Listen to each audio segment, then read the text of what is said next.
साथियों, आज के वीडियो में हम बात करेंगे मेमोरी क्या होती है और इसके कितने प्रकार होते हैं। नमस्कार दोस्तों, मेरा नाम है राजेंद्र प्रजापति और आपका इस यूट्यूब चैनल पर बहुत-बहुत स्वागत है। दोस्तों, जिस प्रकार हम इंसानों को बहुत सारी चीज़ें जैसे किसी का नाम, पता या बहुत सारे एड्रेस हमें पता होते हैं, तो कहीं न कहीं इन चीज़ों को हमने कहीं पे पढ़ा होगा, देखा होगा या किसी ने हमें बताया होगा। तो इस प्रकार ये चीज़ें हमारे दिमाग में स्टोर हो गई हैं।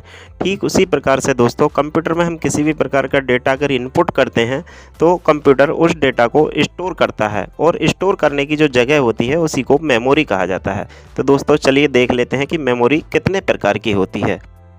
दोस्तों, मेमोरी दो प्रकार की होती है। सबसे पहला होता है प्राइमरी मेमोरी और दूसरी जो होती है सेकेंडरी मेमोरी। चलिए दोस्तों, सबसे पहले हम बात कर लेते हैं प्राइमरी या प्राथमिक मेमोरी।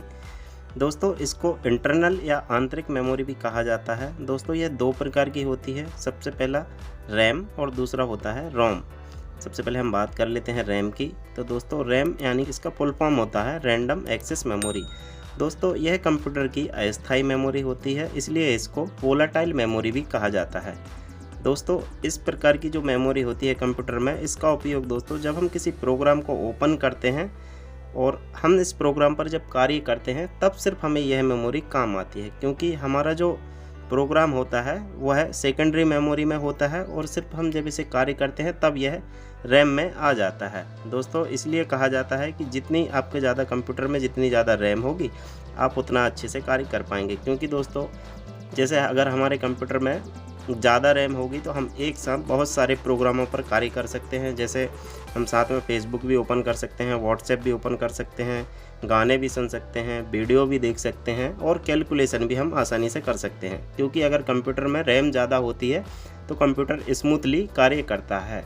इसलिए दोस्तों कहा जाता है कि हम हमारे कंप्यूटर या स्मार्टफोन में रैम ज़्यादा से ज़्यादा होना चाहिए, क्योंकि अगर रैम ज़्यादा होती है तो हम आसानी से कार्य कर पाते हैं।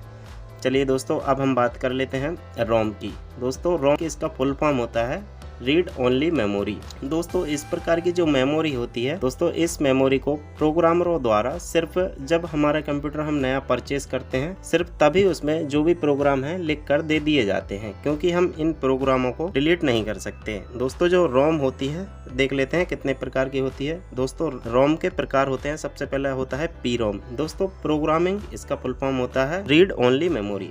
इसमें जो भी डेटा लिखा हुआ होता है उसे हम डिलीट नहीं कर सकते, क्योंकि इसमें जो एक बार डेटा लिखा जाता है उसको डिलीट नहीं किया जा सकता। दूसरा होता है ईपी रोम। ईपी रोम यानी कि erasable programming read only memory. दोस्तों, इसमें जो डेटा लिखा होता है उसको इरेज किया जा सकता है, लेकिन उसको भी आसानी से इरेज नहीं किया जा सकता है। इसको परावैंगनी किरणों द्वारा जब इस पर प्रकाश डाला जाता है, तब इसमें जो डेटा होता है उसको इरेज किया जा सकता है। दोस्तों, इसके बाद आता है EEPROM, electronic erasable program read only memory. दोस्तों, इसमें जो डेटा लिखा हुआ होता है उसको आप इलेक्ट्रॉनिक तरीके से, या यूं कहें कि जिस प्रकार से हम हमारी कंप्यूटर में जो फाइल होती है उसको डिलीट करते हैं, इस प्रकार इसमें लिखा हुआ डेटा होता है उसे हम आसानी से डिलीट कर सकते हैं। तो दोस्तों, आशा है आपको रैम और रोम आसानी से समझ में आ गए होंगे। चलिए इसके बाद हम बात कर लेते हैं सेकेंडरी डिवाइस की।